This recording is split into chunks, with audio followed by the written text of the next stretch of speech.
শোনো, আমরা তো হালালভাবে প্রেম করতেছি না, আর প্রেমটাকে হালাল করতে হলে রিক্সার মধ্যে না গায়ের সাথে যাতে গানা লাগে। হ্যাঁ, তুমি একটু দূরে চেপে বসো।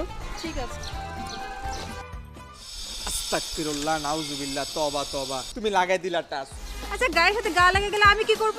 আরে আমি তো রিকশায় আছি, একটু তো লাগবেই, তাই না? আরে তুমি বুঝতেছো না কেন? গায়ের সাথে গা লাগলে রিলেশনটা তো হালাল থাকলো না, সেটা তো হারামি হয়ে গেল, তাই না?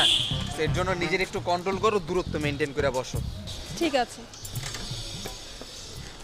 আস্তাগফিরুল্লাহ, আবার তোমার আমি কি বললাম? তোমার কি কথা কানে যায় না? তুমি বুঝতেছো না কেন? আমি ইচ্ছা করে গায়ের সাথে গা লাগাইনি। না, এইভাবে তো হবে না। এই মামা, তুমি রাখো তো। কি হয়েছে মামা, কোনো সমস্যা?